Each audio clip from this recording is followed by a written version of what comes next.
रना रना रनु। কলকাতার সবথেকে প্রাচীন কালী মন্দির হল কালীঘাটের কালী মন্দির। শোনা যায় এই মন্দিরে কেবল রাজা জমিদার বা পুণ্যাত্মাই নয়, পুজো দিয়েছিলেন ইংরেজ সাহেবরাও।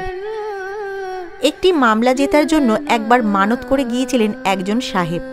তারপর সেই মামলা জেতার পর এই মন্দিরে এসে তখনকার সময় ৩,০০০ টাকার পুজো দিয়েছিলেন তিনি। এই কালী মন্দির হল সতীপীঠ, অর্থাৎ ৫১ পীঠের এক পীঠ।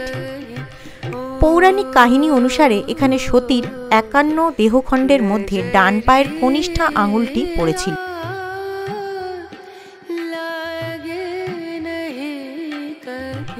অনেকেই মনে করেন কলকাতার ইতিহাসের সঙ্গে সবথেকে পুরনো যোগ কালী ঠাকুরের। সেই যোগ নাকি দুর্গা ঠাকুরের থেকেও বেশি। কেউ কেউ আবার কলকাতার নামের সঙ্গে কালী নামের সংযোগ খুঁজে পান। কলকাতার সবথেকে প্রাচীন কালী মন্দির হল কালীঘাটের কালী মন্দির। কালীঘাটের কালী ঠাকুরের মাহাত্ম্য সর্বজন বিদিত। এই মন্দিরের মাহাত্ম্য গুণে বহু মানুষ এই মন্দিরে অনেক দান ধ্যানও করেছেন। শোনা যায় রাজা নবকৃষ্ণ সোনার মুন্ডমালা দান করেছিলেন সেই সময়, সঙ্গে লক্ষাধিক টাকাও দান করেছিলেন তিনি। Hello everyone, welcome back to our channel fly high with Ivy. আজকে আবার একটা নতুন ব্লগ আপনাদের সবাইকে স্বাগত জানাচ্ছি। এই মুহূর্তে আমি দাঁড়িয়ে আছি কালীঘাট। হ্যাঁ, কালীঘাট বললেই যেই কথাটা প্রথম মাথায় আসে সেটা হচ্ছে মায়ের মন্দির, আর আমরা মায়ের মন্দিরেই যাবে। তো আজকে কিন্তু আমি একা নই, সুবর্ণ কিন্তু আজকে আসেনি, কিন্তু আজকে আমার সাথে অন্য একজনকে নিয়ে এসেছি। আমার সাথে আছে পিউ, আমার বান্ধবী। আমার আগের ব্লগগুলো যারা দেখেছেন তারা বুঝতে পারবেন, বাগবাজারের সিঁদুর খেলার একটা ব্লগ আমি ছেড়েছিলাম, সেই ভিডিওটি যদি দেখে থাকেন তাহলে ওকে আপনারা চিনতে পারবেন। তো আজ আমরা দুই বান্ধবী মিলে যাচ্ছি কালীঘাট মন্দিরে, মাকে দর্শন করব, পুজো দেব এবং সমস্ত ডিটেলস আপনাদেরকে শেয়ার করব। তাহলে চলুন যাওয়া যাক। কালীঘাট হলো মেট্রো দ্বারা সংযুক্ত, তাই কলকাতার যে কোনো জায়গা থেকে মেট্রো করে কালীঘাট মেট্রো স্টেশনে নেমে ওখান থেকে মাত্র ৫ মিনিটের হাঁটা পথে চলে আসুন কালীঘাট কালী মন্দির। এছাড়া যারা হাওড়া থেকে বাসে করে আসবেন তারা টালিগঞ্জগামী যে কোনো বাসে চেপে পৌঁছে যান কালীঘাট স্টপেজ। দাঁড়িয়ে আছি ১ নম্বর গেটের সামনে মেট্রোর, দেখতেই পাচ্ছেন মেট্রো করে আমরা এলাম, এখন ১ নম্বর গেটের সামনে দাঁড়িয়ে আছি। এবার আমাদের যেতে হবে মেট্রো স্টেশন থেকে ব্যাক সাইডে, খানিকটা ৫ মিনিট গেলেই কিন্তু মন্দির, ওয়াকিং ডিস্টেন্স। আমরা এখন যাব স্কাই ওয়াকের নিচে দিয়ে। তো এখান থেকে আমরা হাঁটবো আর মিনিট ৫-এর পরেই কিন্তু পৌঁছে যাচ্ছি মন্দিরে। দেখতে থাকুন, সঙ্গে থাকুন পুরো ভিডিওটা। এই হচ্ছে মেট্রো স্টেশন। মেট্রো স্টেশন ছাড়িয়ে আমরা চলে যাচ্ছি সামনের দিকে হেঁটে। এরপরে লেফট সাইডে পড়বে স্কাই ওয়াক। আমরা চলে এসেছি স্কাই ওয়াকের একদম সামনে, যে ওপরে তৈরি হচ্ছে এখন দেখতে পাচ্ছেন। রাস্তার কন্ডিশন কিন্তু মোটামুটি খুব একটা ভালো না, এবড়ো খেবড়ো। তো আপনারা যদি বয়স্ক হয়েছে, নাহলে পরিষ্কারই ছিল। আর বাচ্চা বা বয়স্ক মানুষ কিন্তু যদি আসেন না, একটু সাবধানে যাবেন, কারণ রাস্তাটা খুব একটা ভালো না, এবড়ো খেবড়ো রাস্তা। তো যেহেতু এটা দিয়ে খুব ইজিলি চলে যাওয়া যায়, তো আমরা এটাই চুজ করলাম আর কি। ছোটোখাটো বেশ ফার্কেটও বসেছে। আর আজকে আমরা কিন্তু অনেক দিন পর আবার দুজনে একসাথে বেরোলাম, ইনফ্যাক্ট ব্লগ করছি। আমরা সেই লাস্ট ব্লগ মনে হয় তোরা আমার সাথে ওই সিঁদুর খেলার ব্লগটাই বোধহয় আছে, তারপর আবার এইটা। সুযোগ হয় না সবসময়, কাজ থাকে ওরও আমারও। তা আজকে অ্যাডজাস্ট হলো, তো বললাম তাহলে চল। না, বাচ্চাদের গরমের ছুটি পড়ে গেছে না? হ্যাঁ, আমার মেয়েরও গরমের ছুটি পড়ে গেছে, স্কুলে ওরও পড়ে গেছে। তো এখন ফ্রি আছি মোটামুটি, মানে দুজনের একসাথে টাইমটা ম্যাচ করেছে আর কি মেনলি। তো স্কাই ওয়াকের নিচে একটা ছোট মার্কেটও দেখতে পাচ্ছি, মানে সব বসেছে জামা কাপড় নিয়ে। দেখতে পাচ্ছেন মন্দিরে অলরেডি কাজ হচ্ছে কিন্তু এখনও। আমরা এতক্ষণ হেঁটে এলাম, এরপর পড়বে এই রাস্তাটা। রাস্তায় কিন্তু ডান দিক বাঁ দিক কোন দিকেই আমরা যাব না, একদম কিন্তু রোডটা ক্রস করে আমরা চলে যাব। এখানে কিন্তু আসার পর যেটা হবে আর কি আমাদের সাথে হলো, এক ভদ্রলোক এসে কিন্তু অলরেডি দাঁড়িয়েছিলেন এবং উনি বারবার আমাদেরকে পুজোর জন্য রিকোয়েস্ট করছেন। এখানে কিন্তু পান্ডাদের ব্যাপার আছে বন্ধুরা, আপনারা যদি পুজো দিতে চান তাহলে পুরোহিত ধরে করতে পারেন, আর পুরোহিত ছাড়াও কিন্তু ইন্ডিভিজুয়ালি দেওয়া যায়। সেক্ষেত্রে কিন্তু পুরোহিত ধরে যদি আপনারা করেন তাহলে কিন্তু ভিআইপি লাইনে ওরা বলবে, তার জন্য আলাদা কিন্তু চার্জেস আছে। আর পুজোর যে ডালি হয় সেগুলো কিন্তু আলাদা আলাদা চার্জেস আছে, সেগুলো কিন্তু আপনাদেরকে দিয়ে তবে পুজো করাতে হবে। তো এখনও তো মন্দিরের কাছে যাইনি, যাই দেখি কি ব্যাপারটা, তারপর সম্পূর্ণ ডিটেলসটা আরও ক্লিয়ারলিভাবে জানাচ্ছি আপনাদের। মন্দির যাওয়ার পথে স্কাইওয়াকের ঠিক নিচেটাতে অজস্র দোকান পেয়ে যাবেন, যেখানে পুজোর অনেক কিছু জিনিসপত্রও পাওয়া যাচ্ছে। শাঁখা, সিঁদুর, নানা রকম জিনিসপত্র দেখুন বন্ধুরা।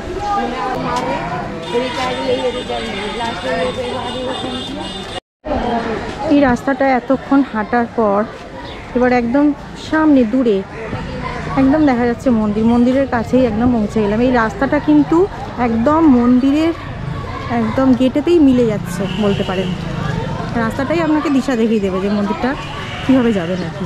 আমাদের তো কিছু খুঁজতেই হলো না, তাই না বল? রামকৃষ্ণ মন্দির পুজো করেছিল, কিন্তু আর এই মন্দিরটাতে তো মাতার পীঠস্থান। হ্যাঁ, মায়ের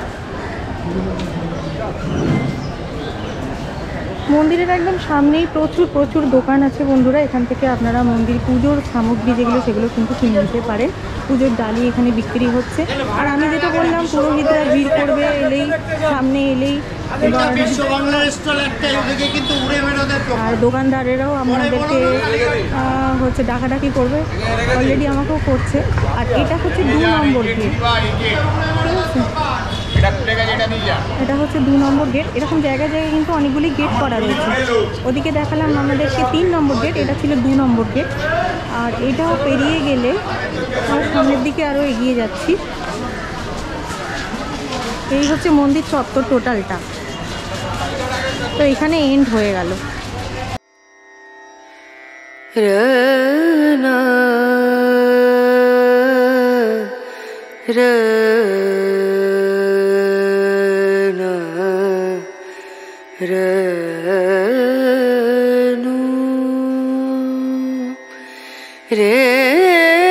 কুণ্ডপুকুরের পাশেই দেখা যাচ্ছে এটা 4 নম্বর গেট। 4 নম্বর গেট দিয়ে আপনারা ঢুকতে পারেন। আর একদম 4 নম্বর গেটের উল্টো দিকেই আছে কিন্তু 3 নম্বর গেট। এটা 3 নম্বর গেট, আর তার উল্টো দিকেই 4 নম্বর গেট, আর তার পাশেই হচ্ছে কুণ্ডপুকুর। আর কুণ্ডপুকুরের উল্টো দিকেই কিন্তু মায়ের মন্দির। মন্দিরের ওপরে বন্ধুরা একটা দেখা যাচ্ছে সোনালি কালারের 3টে কলস, ওটা কিন্তু সোনা দিয়ে তৈরি, ওটা পুরোটাই সোনা।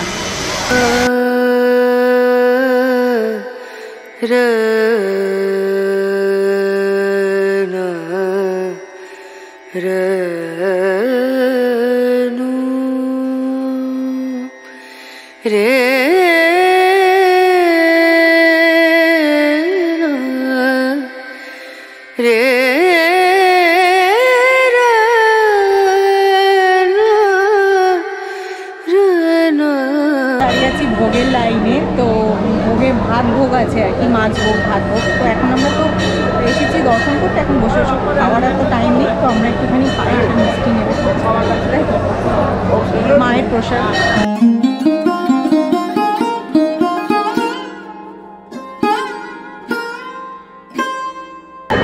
এখানে একটা থালা দেওয়া হচ্ছে।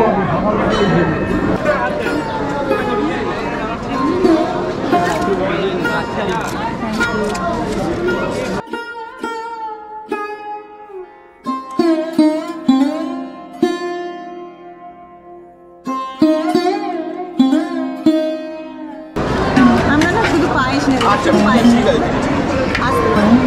Thank you.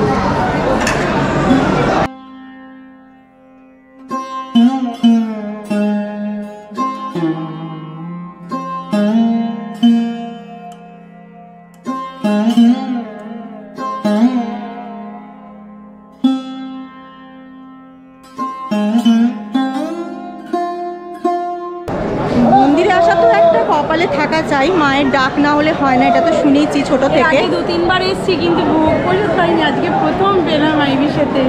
তবে ভোগ প্রসাদটা পাওয়াটাও কিন্তু একটা কপালের ব্যাপার। আমি ভাবিও নি, এক্সপেক্টও করিনি যে এখন ভোগ দেওয়া হবে, খাবো। এটা সিরিয়াসলি কিন্তু কপালে ছিল, তাই হয়তো পেলাম। তো মায়ের ভোগ আমরা পুরো ভোগটা নিইনি, কারণ এখন তো অলরেডি বিকেল হয়ে গেছে, এখন ভাত টাত এসব খেতে পারবো না। তো শুধুমাত্র পায়েস নিয়েছি, এই যে দুজনে পায়েস নিয়েছি, এখন পায়েসটাই খাবো।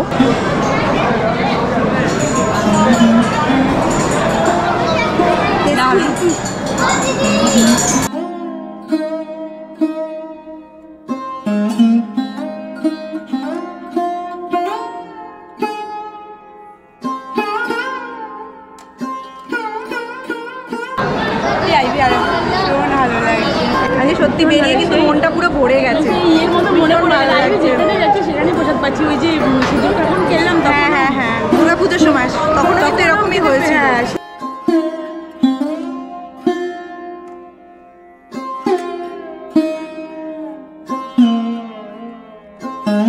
বলির ঘর, এটা হচ্ছে বন্ধুরা বলির ঘর, যেখানে এখানে কিন্তু এই মন্দিরে এখনও বলি প্রথা কিন্তু চালু আছে। এখানে সপ্তাহে 2 দিন বলি দেওয়া হয়।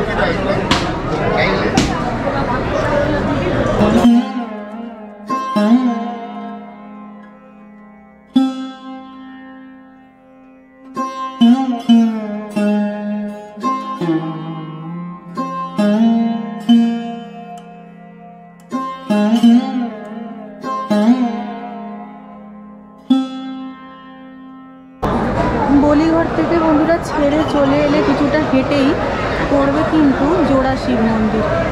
এই শিব মন্দিরের মাথাটাও দেখতে পারবেন 3টে করে কলস সোনালি কালারের, যেটা মেন মন্দিরে আছে সেগুলোই কিন্তু প্রত্যেকটা মন্দিরে কিন্তু কলস দেওয়া রয়েছে। আর এখানে পেয়ে যাবেন ফুল মালার দোকান, ফুলমালা বিক্রি হচ্ছে, এখান থেকেও নিতে পারেন আপনারা।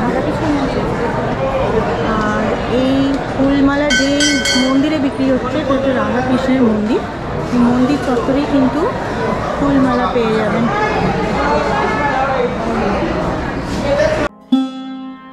মায়ের জন্য নিয়ে নিলাম দুজনেই পদ্ম।